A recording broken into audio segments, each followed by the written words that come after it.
আমরা খুবই ভুল করেছি কোরআন না বুঝে। গতকাল আমি যুবকদেরকে থ্যাঙ্কস দিয়েছি, মনে আছে না আপনাদের?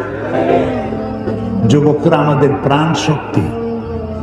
যুবকরা যদি এগিয়ে আসে, কোরআন বোঝার কম্পিটিশনে যদি এগিয়ে আসে, কতই না ভালো হবে যদি তারা কোরআন পড়তে শেখে এবং কোরআন বোঝে। তাহলে তারা কোরআনের দিকে আকৃষ্ট হবে এবং কোরআনকেই জীবনের একমাত্র পাথর হিসেবে গ্রহণ করবে। সে কথাগুলি আমি সামনে গিয়ে বলবো। তো আল্লাহ তাআলা বলছেন যে এই কোরআনের মধ্যে শুধু নামাজ রোজা হজ যাকাত না। আমি গতকাল বলছিলাম, মনে আছে আপনাদের, যে শুধু নামাজ রোজা হজ যাকাত হইলে শুধুমাত্র 1 পারা বা 2 পারা কোরআন শরীফ নাজিল করলেই হইতো, 30 পারা নাজিল হইল কেন? এই কথা তো মাথার মধ্যে ঢোকা উচিত আমাদের। যেহেতু চিন্তা করি না, তাই মাথার মধ্যে ঢোকে না। চিন্তা করলে তবে না ঢুকবে। এখন দেখুন, আল্লাহ তাআলা বলছেন, আমি আমার নবীকে ওহীর মাধ্যমে মুসা, নূহ, ইব্রাহিম, আদম প্রাগৈতিহাসিক ঘটনাবলী আমি এর দ্বারা জানাইছি কোরআন দিয়ে। রাসূল তো সেখানে উপস্থিত ছিলেন না। আল্লাহ তাআলা বলছেন,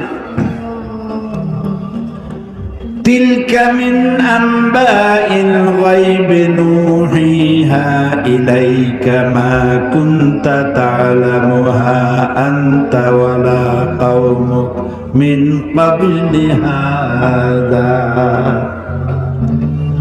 তিলকা মিন আনবাইল গায়ব, এটা হচ্ছে সেই অজ্ঞাত ঘটনা যা ওহীর মাধ্যমে আমি আপনাকে জানাইছি। তা না হলে আপনি এবং আপনার কওম, আপনার জাতি এই সম্পর্কে কিছুই জানতো না। না ইব্রাহিমের ঘটনা, না নূহের ঘটনা, না মুসার ঘটনা, এগুলো কিছুই জানতেন না। হযরত ইউসুফ আলাইহিস সালামের কথা বলে আল্লাহ তাআলা বলছেন, যালিকা মিন আনবাইল গায়বি নূহিহি ইলাইকা ওয়া মা কুনতা লাদাইহিম ইজ আজমাউ ওয়া হুম ইয়ামকুরুন। এটা হচ্ছে সেই অজ্ঞাত কাহিনী যা আমি ওহীর মাধ্যমে আপনাকে জানাইছি। অথচ তার ভাইয়েরা যখন ইউসুফ আলাইহিস সালামের বিরুদ্ধে ষড়যন্ত্র করছিল, তখন আপনি তার কাছে ছিলেন না। আমি আপনাকে জানাইছি ওহীর মাধ্যমে। মুসা আলাইহিস সালামের ঘটনা আল্লাহ তাআলা বলে তারপরে বলতেছেন, ওমা কুনতা বিজানিবিল গারবিয়্যি ইজ কাদাইনা মুসা আমরা ওমা কুনতা মিনাশ শাহিদিন।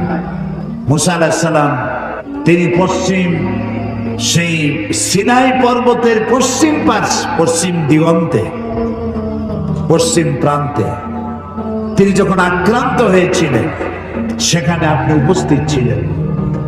আমি আপনাকে ঘটনার মাধ্যমে জানাইছি। মুসা আলাইহিস সালামের উপরে যেখানে ওহী নাজিল হয়েছিল, সে জায়গাটাও আল্লাহ তাআলা আমাকে দেখাইছেন। আলহামদুলিল্লাহ। মিশর কায়রো এর রাজধানী, মিশরের রাজধানী কায়রো, জামে আল আজহার পৃথিবীর বহু পুরাতন ইউনিভার্সিটি, বিশাল এরিয়া, প্রায় 56,000 ছাত্রছাত্রী লেখাপড়া করে সেখানে। কত বড় বিশ্ববিদ্যালয়, কতগুলি ক্যাম্পাস।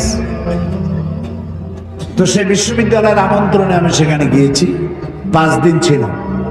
আমি বলেছি যে মিশরে তো জীবনে আসি নাই, আমাকে ঘুমাবার একটু সময় দিও রাত্রে, বাকি আমার একটু ঘুরাও। 5 দিনে 4,500 কিলোমিটার দৌড়াইছি। সিনাই পর্বতের সেইখানে গিয়েছি যেখানে ওহী নাজিল হয়েছিল। মুসা আলাইহিস সালাম মাদায়েন থেকে এসেছেন, প্রচন্ড ঠান্ডা, পথ হারিয়ে ফেলেছেন। স্ত্রীকে বলছেন, সাথীদেরকে কেন অপেক্ষা করো, আমি একটু ওই যে আগুন দেখা যায়, আমি হয় আগুন আনবো, আর না হয় আগুন দিয়ে আলো দিয়ে রাস্তা চিনে নেব কোন দিকে যেতে হবে। ফালাম্মা আতা, যখন তিনি ওই আগুনের কাছে গেলেন, নুদিয়া ইয়া মুসা ইন্না আনা রাব্বুক, হে মুসা, এটা আগুন টাগুন কিছু না, আমি তোমার রব, আমি তোমার আল্লাহ। ফাখলা নালাইক ইন্নাকা বিল ওয়াদিল মুকদ্দাস তুয়া, জুতা খোলো, এখানে আমার নূর পড়েছে। সুবহানাল্লাহ, জুতা খুলে আসো। ওয়াদি মুকদ্দাস, ওয়াদি বলা হয় দুই পাহাড়ের মাঝখানে যে সমতল ভূমি থাকে, এটাকে আরবিতে বলা হয় ওয়াদি, আর বাংলায় বলা হয় উপত্যকা। তো আমরা যখন গেছি ওয়াদি মুকদ্দাস সাইনবোর্ড দেখেছি, জুতো আগেই খুলছি বর্ষটা, তারপরে গেলাম সেখানে। যেই গাছের উপরে আল্লাহর নূর পড়েছিল, সেই গাছটা ওরা বলে এটা সেই গাছ। তো আমি এর ঐতিহাসিক সত্যতা নাই বলে মনে করতে পারলাম না যে এটা সেই গাছটাই। ওই গাছের পাতায় পাতায় অনেক চিঠি। আমি জিজ্ঞেস করলাম এই চিঠিগুলি কিসে? বললো যে ইহুদিরা আসে, খ্রিস্টানরা আসে, মুসলমানরা আসে, আল্লাহর কাছে চিঠি লিখে ওখানে ধুয়ে যায়। খাই খাই কাম না পাইলে করবে কি? তো এটা আমার বলার উদ্দেশ্য ছিল না। আমার বলার উদ্দেশ্য ছিল যে আল্লাহ তাআলা দেখাইছেন বহু কিছু, এমনকি মুসা আলাইহিস সালাম রে এত জ্বালা দিল যে ফেরাউন, ওই ফেরাউনকেও দেখে আসছে, এখনো দাঁত ছিটকে পড়ে আছে। আল্লাহ তাআলা তাকে রেখে দিয়েছেন। আল্লাহ বলছেন তোরে মাটিতেও খাবে না, পানিতেও নষ্ট করবে না, পোকামাকড়ও নষ্ট করবে না, তোরে আমি শুটকি বানায় রাখবো কিয়ামত পর্যন্ত। তোর মতো ফেরাউন যারা হবে তোরে দেখে যেন তারা উপদেশ দিতে পারে। আল্লাহ তাআলা এটারও দেখাইছে, পিরামিডও দেখাইছে। অনেক নবীর কবরও আল্লাহ জিয়ারত করার সুযোগ। ইমাম শাফি রহমতুল্লাহ আলাইহি, মাওলানা জালালউদ্দিন সুয়ুতী রহমতুল্লাহ আলাইহি, ইমাম ওয়াকি, ইমাম বদরুদ্দিন আইনি রাহিমাহুমুল্লাহ, হযরত সালেহ আলাইহিস সালাম, হারুন আলাইহিস সালাম, নবী দানিয়েল আলাইহিস সালাম, হযরত আবু দারদা রাদিয়াল্লাহু তাআলা আনহু, আমর ইবনুল আস রাদিয়াল্লাহু তাআলা আনহু, এদের কবর জিয়ারতের আল্লাহ তাআলা তৌফিক দিয়েছেন। আমর ইবনুল আসের যে মসজিদ দেখলাম মিশরে, সেই মসজিদে লাইলাতুল কদরে 5 লক্ষ লোক নামাজ পড়ে। লাইলাতুল কদর মসজিদ, রাস্তাটা সব ভর্তি হয়ে যায়। ইমাম যিনি, তিনি হচ্ছেন শেখ জিবরাইল। আমি শেখ জিবরাইল দেখতে পারলাম না, আগ্রহ ছিল যে জিবরাইল কেমন একটু দেখে যায়। এত লোক তার পিছনে নামাজ পড়তে আসে, সুবহানাল্লাহ। তো এখানে আল্লাহ তাআলা বলতে চাইলেন যে সিনাইয়ের পশ্চিম প্রান্তে যে ঘটনা ঘটছিল এটা তো আপনি জানেন না, আমি আপনারা জানাইছি। ফেরাউন আক্রমণ করেছে তার দলবল নিয়ে, 3 দিক থেকে আক্রান্ত হয়েছেন তিনি, আর একদিকে সমুদ্র।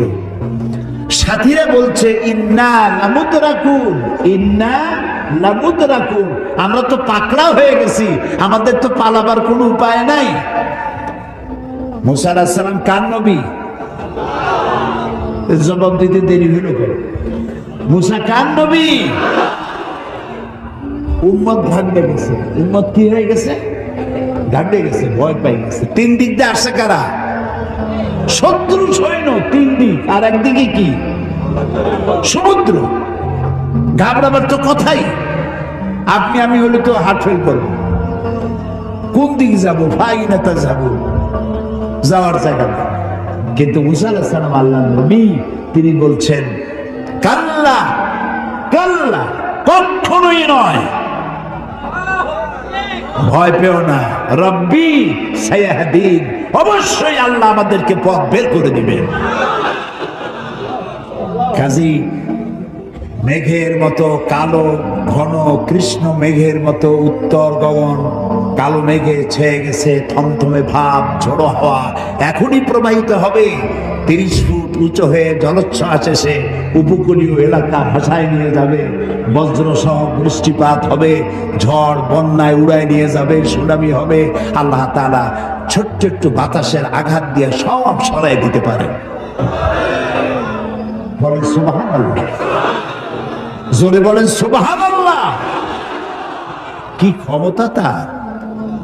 ফাআলুল লিমা ইউরিদ, যা খুশি তাই করতে পারে। তো আল্লাহ তাআলা ওহীর মাধ্যমে এই কথাগুলি জানাইছেন। বিজ্ঞানীরা, ওই যে বলছি যে বিজ্ঞানীরা যে কথাগুলি আজ বলতেছে, যেমন 1665 খ্রিস্টাব্দে স্যার আইজ্যাক নিউটন তিনি দেখলেন গাছের থেকে একটা আপেল পড়লো মাটিতে। তিনি তখন চিন্তা করলেন যে আপেলটা মাটিতে পড়লো কেন, এটা তো উপরে উঠে যেতে পারত। এইটা চিন্তা করলেন।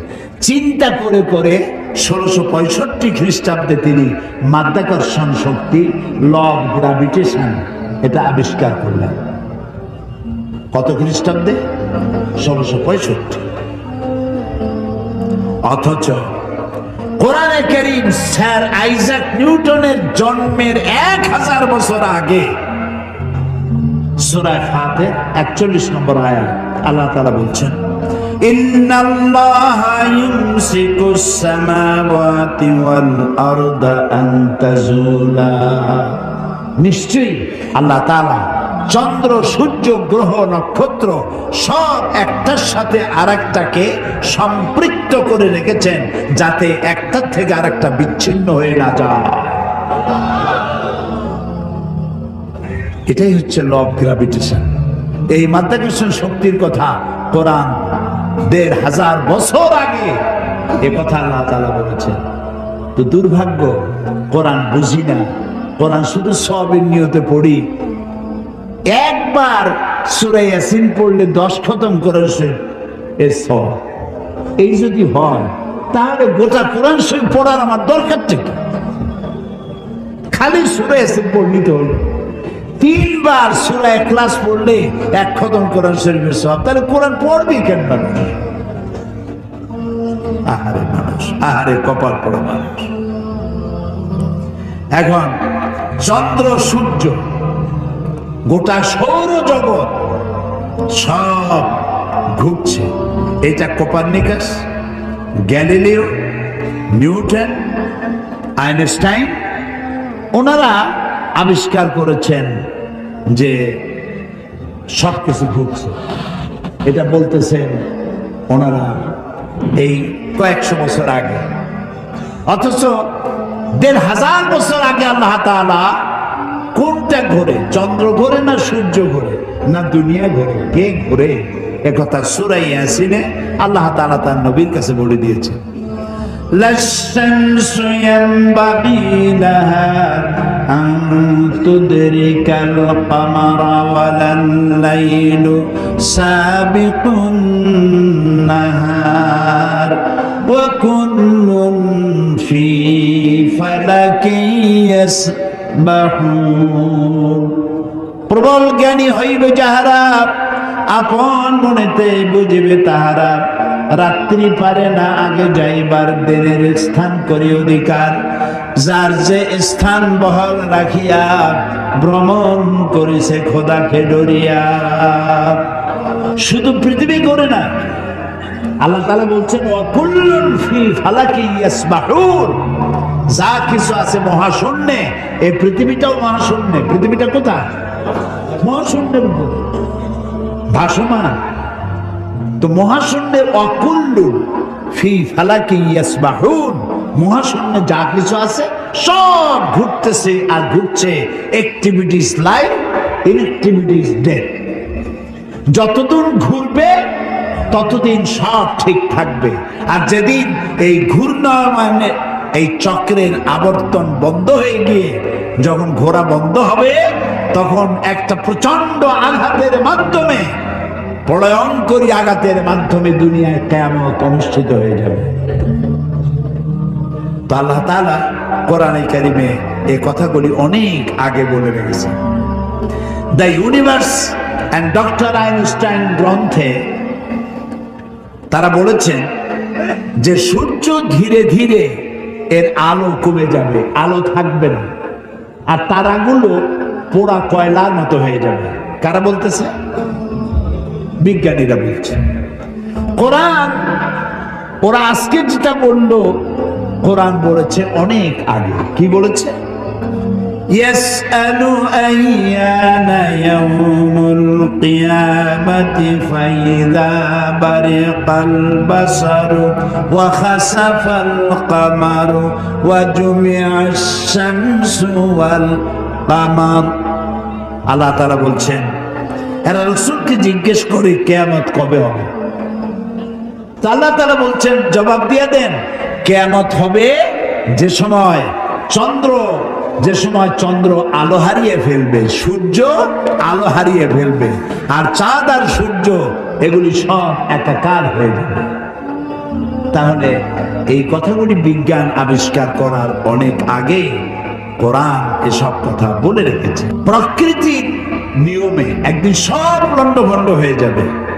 কুল্লু মান আলাইহা ফান, আল্লাহ তাআলা বলেছেন সব ধ্বংস হবে, কিচ্ছু থাকবে না আল্লাহ ছাড়া। কে ছাড়া? আল্লাহ ছাড়া কেউ থাকবে না, কিচ্ছু থাকবে না। এ কথা বিজ্ঞান জানার আগে আল্লাহ তাআলা কোরআন শরীফে বলে রেখেছেন। এই যে মাত্র 100 বছর পর্যন্ত, গত 100 বছরের আগ পর্যন্ত পৃথিবীর মানুষের ধারণা ছিল যে চাঁদ নিজে আলো দেয়, চাঁদ নিজে আলো দেয়। আর বলতো বুড়ো বুড়িরা যে চাঁদের মধ্যে যে কালো কালো জিনিস দেখা যায় ওইটা হলো একটা বট গাছ, ওইখানে একটা বুড়ি থাকে। ছোটবেলায় চিন্তা করতাম ভালো বুড়ি অনেক করে, তো বলতো যে বুড়ি ওইখানে সুতা কাটে। তো তখন খুব বেশি চিন্তা করতাম এত পরিশ্রম করে এই বুড়ি সুতা কাটিয়া, এই বুড়ি খায় কি? পরে জানা গেল যে ওখানে বট গাছও নাই আর ওখানে কোনো বুড়িও থাকে না। এই চাঁদ এর নিজস্ব কোনো আলো নাই, এই কথা 100 বছরের মতো হলো বিজ্ঞানীরা আবিষ্কার করেছে। কিন্তু আল্লাহ তাআলা বলে রেখেছেন 1400 বছর আগে। সুবহানাল্লাহ। আল্লাহ তাআলা সূর্যকে বলেছেন, খুব লক্ষ্য করুন, সূর্যের আরবি হচ্ছে শামসুন, সিরাজুন, ওয়াহাজুন, দিয়াউন, এগুলি সূর্যকে বলা হয়েছে। এর অর্থ কি? সূর্যকে বলা হয়েছে আলো, আলো উৎপাদনকারী, উত্তাপ সৃষ্টিকারী, আলো বিকিরণকারী, উত্তপ্ত, উজ্জ্বল, প্রজ্জ্বল, আলো বিকিরণকারী, এটা হলো সূর্য। আর চাঁদ সম্পর্কে কি বলছে লক্ষ্য করুন। ألم تر كيف خلق الله 7 سماوات طباقا وجعل القمر فيهن نورا وجعل الشمس سراجا। মহাপবিত্র সেই মহান সত্তা আল্লাহ রাব্বুল আলামিন, যিনি 7 আসমান সৃষ্টি করেছেন। ওয়াজআলাল কামারা ফীহিন্না নূরান, আর যিনি চাঁদ সৃষ্টি করে তার মধ্যে আলো দিয়েছেন। ওয়াজআলাশ শামসা সিরাজা, আর সূর্যকে করেছেন উজ্জ্বল আলো সৃষ্টিকারী। তখন সূর্যকে বলা হলো শামসুন, উত্তপ্ত আলো, উত্তাপ সৃষ্টি করে যেটা, সেটার নাম শামসুন, সিরাজুন, ওয়াহাজুন, দিয়াউন। আর চাঁদের কথা বলতে গিয়ে আল্লাহ তাআলা বলেছেন কামারা মুনিরা, চাঁদের আরবি হলো কামার, আর মুনিরা মানে আলোক প্রাপ্ত। চাঁদের নিজের কোনো আলো নাই, আলো প্রাপ্ত হয়ে সেই আলো সে বিকিরণ করে। এই কথা কোরআন শরীফে আল্লাহ তাআলা 1400 বছর আগে বলে দিয়েছেন। সুবহানাল্লাহ। এরপরে আপনারা দেখুন, এই যে উদ্ভিদ, গাছপালা, গাছ আমাদের জীবনের শত্রু নাকি? গাছ আমাদের কি? কাজী যেখানে পান সমানে কাটে। মানুষ সমানে গাছ কাটে, কিন্তু যে পরিমাণ কাটে সে পরিমাণ গাছ তারা লাগায় না। এই গাছ সম্পর্কে, গাছ আমাদের যে বন্ধু, গাছটা আল্লাহ রাব্বুল আলামিন আমাদের জন্য নিয়ামত হিসেবে দিয়েছেন। এটার কাজ হচ্ছে কি? আল্লাহ তাআলা বলছেন ওয়াল আরদা বাদা যালিকা দাহাহা আখরাজা মিনহা মাহা ওয়া মারআহা। এই উদ্ভিদগুলো এর থেকে তরুলতা, উদ্ভিদ তরুলতা, এর থেকে বায়ু নির্গত হয় এবং তিনি এই দিয়ে জমিনকে সুন্দর করে প্রতিষ্ঠিত করেছেন। এবং এই গাছপালা তোমাদের জন্য এবং তোমাদের পশুর জন্য, তোমাদের জন্য অত্যন্ত বিরাট সম্পদ। তার মানে মানুষ, আমরা যে বাতাস থেকে অক্সিজেন নেই, যখন আমরা অক্সিজেনটা নিয়ে যখন ছেড়ে দেই, তখন যেটা ছাড়ি ওইটাকে বলা হয় carbon die oxide. Carbon die oxide হচ্ছে বিষ। এই যে আপনারা এখানে হাজার হাজার মানুষ বসে আছেন, আপনারা প্রত্যেকেই বাতাস থেকে অক্সিজেন নিচ্ছেন, আর যেটা ছাড়তেছেন সেটা বিষ। এই বিষটাকে পরিশুদ্ধ করার মতো কোনো ফ্যাক্টরি পৃথিবীর কাছে নাই। আল্লাহ তাআলা গাছ বানাইছেন। গাছের খাদ্য হলো আপনি যেটা ফেলে দেন, নাক দিয়া মুখ দিয়া যেটাকে উদ্গীরণ করেন, ফেলে দেন, নিঃশ্বাস যেটা বের করে দেন, ওটা হলো গাছের খাদ্য। আর প্রতি মুহূর্তে সূর্যের উত্তাপ আর গাছের সবুজ রং দুটিতে মিলে এক প্রকারের রন্ধন ক্রিয়া হয়, আর ওর মধ্য দিয়ে কার্বন ডাই অক্সাইডকে প্রতি মুহূর্তে আল্লাহ রাব্বুল আলামিন অক্সিজেন বানাইয়া গাছের ভিতর থেকে বের করে দেয়। সুবহানাল্লাহ বিহামদিহি। এই মানুষের সৃষ্টির জন্য আল্লাহ তাআলা বলেছেন, খালাকালাকুম মা ফিল আরদি জামিআ, এই পৃথিবীতে যা বানাইছি সব তোমার জন্য। সুবহানাল্লাহ। বিজ্ঞানীরা বলেছেন, পাহাড়ের উচ্চ শিখর থেকে শুরু করে আটলান্টিক মহাসাগরের অতল তলদেশ পর্যন্ত যেখানে যা কিছু আছে সবগুলি মানব সেবায় নিয়োজিত। সব মানুষের খেদমতের জন্য আল্লাহ বানিয়েছে। এখন প্রশ্ন উঠতে পারে, সব মানুষের খেদমতে বুঝলাম, কিন্তু মশা দিয়ে কি খেদমত হয়? মশার কামড়ের চোটে বাড়ি থাকতে পারি না, এ প্রশ্ন উঠতে পারে কিনা? উঠতেই পারে। আল্লাহ যদি সবই মানুষের কল্যাণে বানায়, তে মশা বানাইছি কি কামে? আপনি বোঝেন না, বোঝেন নাই। একটা মশা, একে সহজে মারাও যায় না। ওকে বহুত কায়দা করে হাতটা আস্তে নিয়ে যেইটা মারবেন তার আগেই সে উড়ে চলে যাবে। খুব চালাক। এই মশা কি জন্য বানাইছেন আল্লাহ? এখন দেখেন, এই মশা মারার জন্য কত company, Mortein, aerosol, ICI company, মশারি, কত রকমের ওষুধ আর মশারি, এগুলো বানাবার পেছনে লক্ষ লক্ষ শ্রমিক কাজ করে, আর লক্ষ লক্ষ মানুষের পেটের ভাত জোটে। আপনি তো বুঝবেন না কোনটার মধ্যে কি জিনিস আছে। আল্লাহ বানাইছে কেন? তোমার মাথায় তো কুলাবে না। মশা আছে বলেই তো মশারি, মশা আছে বলেই তো মর্টিন বিক্রি হয় জম্মের মতো।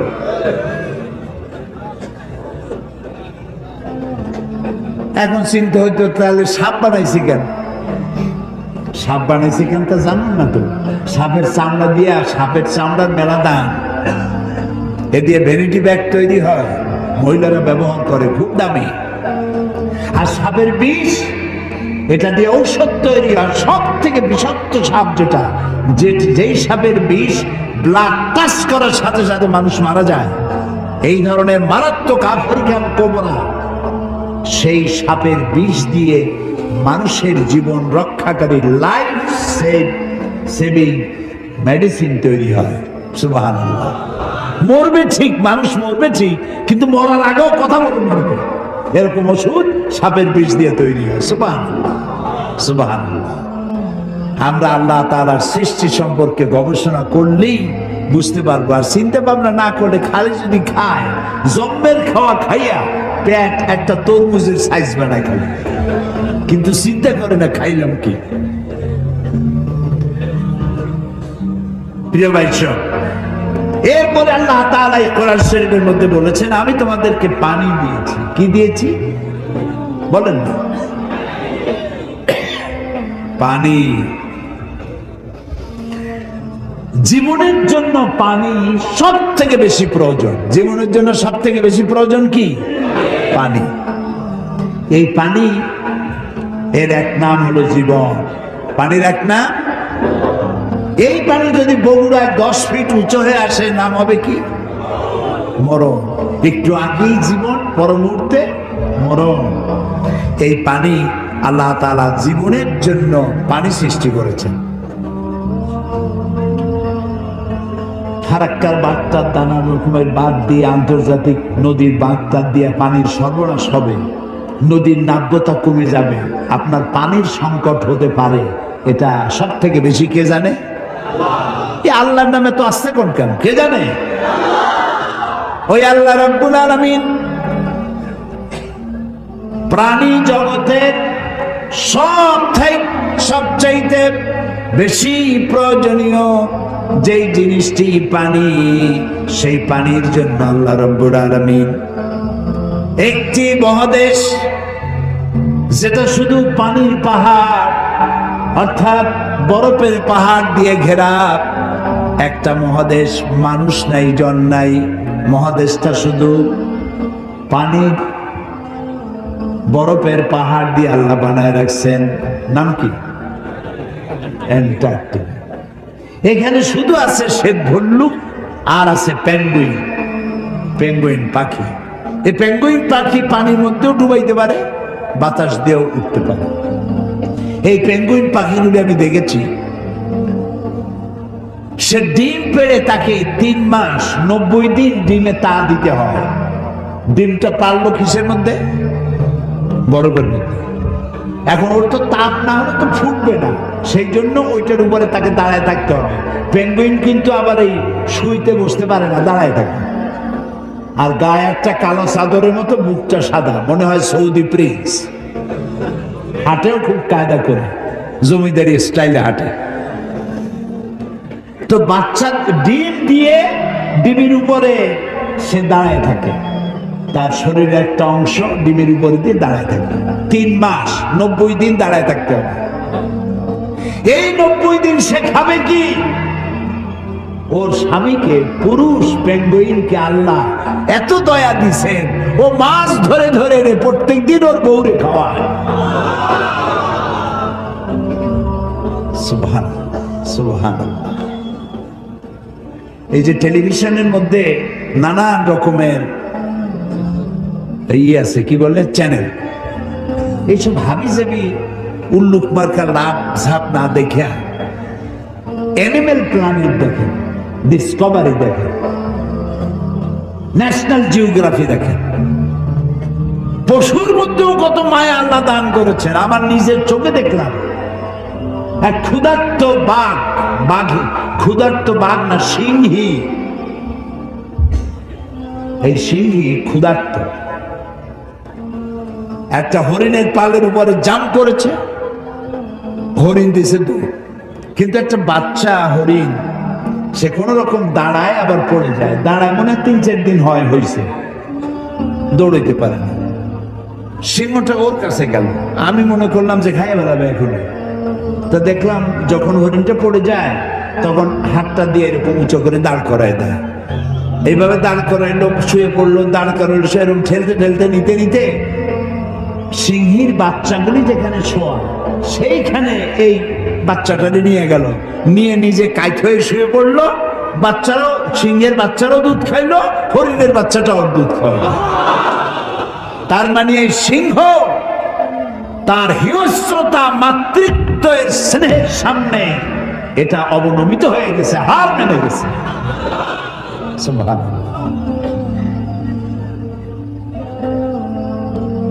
আমাদের দেশে যখন মারামারি হয়, একটু বোঝা উচিত যে কারে মারতেছি। এই যে মারতেছি, ওর বউ তো বিধবা হয়ে যাবে, ওর বাচ্চাটা তো এতিম হয়ে যাবে। এই চিন্তা যদি আমাদের থাকতো, পশুর যে জ্ঞান আছে আমাদের তাও নাই। এই পৃথিবীতে যত কুমিরে মানুষ মারলো, কুমিরে খাইলো, হাঙ্গরে খাইলো, বাঘে খেলো, সাপে খেলো, পৃথিবীর সমস্ত প্রাণী, হিংস্র প্রাণীরা যত না মানুষ মেরেছে তার থেকে 1000 গুণ বেশি মানুষেরা নিজেরা মারামারি করছে, বেশি মরেছে, বেশি। আকল কাজ করে না, কমন সেন্স কাজ করে না। আল্লাহ তাআলা এই পানি দিয়েছেন, পানির অনেক দাম। এই যে এখানে মহিলাদের মাহফিল ছিল, আপনারা যত পুরুষ আসছেন এর থেকে কোনো অংশে কম হয় নাই। এত মেয়ে লোক আসছিল সকাল 10টায়, আলহামদুলিল্লাহ। আমি বগুড়ার সমস্ত মা বোনদেরকে আমার অন্তরের অন্তঃস্থল থেকে ধন্যবাদ জানাই। তারা বহু প্রশ্ন আমাকে করেছেন, এক গেদা প্রশ্ন। সব প্রশ্নের জবাব দিতে গেলে হয়তো রাত এই পর্যন্ত হয়ে যেত। এত প্রশ্ন করছে, খাইয়া না খাইয়া যদ্দূর পারছি জবাব দিছি। তার মধ্যে একটা প্রশ্ন ছিল পানির ব্যাপারে, পানি অপচয় করা যাবে কিনা। আমি বলেছি আমি তো জবাব আন্দাজে দেই না, আমি আলহামদুলিল্লাহ, আল্লাহ শুকর, আপনারা যারা এখানে আলেম বসে আছেন আমি আপনাদের পর্যায়ে পড়ি না। আমি খুবই ছোট মানুষ, তালেবে ইলম মানুষ। আমি যেটুক পড়েছি সেটুক বলি, না পড়িয়া না দেখা আন্দাজে গপ্প করি না। তো আমি হাদিসে পড়েছি, সাহাবায়ে কেরাম প্রশ্ন করেছেন রাসূলের কাছে, আমরা উযু করতে গেলে রাসূল বলেছেন পানি অপচয় করবা না। সাহাবী একজন প্রশ্ন করলেন যে উযু করতে গিয়ে একটু বেশি পানি খরচ হলে তাতে কোনো অসুবিধা আছে? রাসূল জবাব দিলেন, তুমি যদি প্রবাহিত নদীর কিনারে দাঁড়াইয়া উযু করো পানির অপচয় করতে পারবা না। সুবহানাল্লাহ বলেন না? এখন আপনি কত পানি খরচ করেন দেখেন তো। টেপ একটা ছাইয়া দিয়া জনমের মতো, একটা চায়ের কাপ ধুইতে গিয়ে একটা কলস ধোয়ার পানি খরচ করতেছে। বউরা কি গ্যাস আছে? আছে। একটা মেসের কাঠি খরচ হবে সারাদিন, গ্যাসের চুলা চলতে থাকে। আপনি আল্লাহর নিয়ামতের না শুকর, একটা মেসের কাঠি দিলেই তো যখন খুশি তখন আপনি জ্বালাইতে পারেন। আপনি কেন বাড়িতে বলেন না যে জ্বালাই রাখবেন না? অধিকাংশ বাড়িতে এইভাবে এই গ্যাসের চুলা চলে থাকে বলে আমরা খবর পেয়েছি। অন্যায়। প্রত্যেকটি নিয়ামত সম্পর্কে কিয়ামতে আল্লাহর কাছে জবাবদিহি করতে হবে। কাজেগুলি নিয়ামত। এখন এই পানি আল্লাহ তাআলা বলছেন, দেখো সৃষ্টি জগতের জন্য পানি প্রয়োজন, সেই পানিটা আমি জলাধার করেছি। এই নদীগুলো কে কাটছে? আছে না বগুড়া নদী, আছে না? নাম কি? করতোয়া নদী। আর না করতোয়া এখন তো দৈনিক পত্রিকা, নদী গেছে পত্রিকা হয়ে। বাঙালি যমুনা, যমুনা আছে। আচ্ছা, এই নদীগুলো কে বানাইছে? কোন সরকার? কে বানিয়েছে? অসংখ্য নদী বানালেন, সমুদ্র বানালেন, মহাসমুদ্র বানালেন। পৃথিবীর 4 ভাগের 3 ভাগ পানি আর 1 ভাগ হচ্ছে স্থল। এই পানি আল্লাহ তাআলা জলাধার বানায় রেখেছেন। নদী কি সোজা না আঁকাবাঁকা? খালগুলো সোজা না আঁকাবাঁকা? কেন চিন্তা করেছেন কখনো? করেননি। আঁকাবাঁকা করা সোজা যদি হয় তাহলে শুধু 2 পারের মাটি উপকৃত হবে, আর যদি আঁকাবাঁকা হয়ে যায় তাহলে বেশি পরিমাণ মাটি এই পানির দ্বারা ফায়দা পাবে। এই জন্য আল্লাহ তাআলা আঁকাবাঁকা করে দিয়েছেন। সুবহানাল্লাহ, সুবহানাল্লাহ, সুবহানাল্লাহ।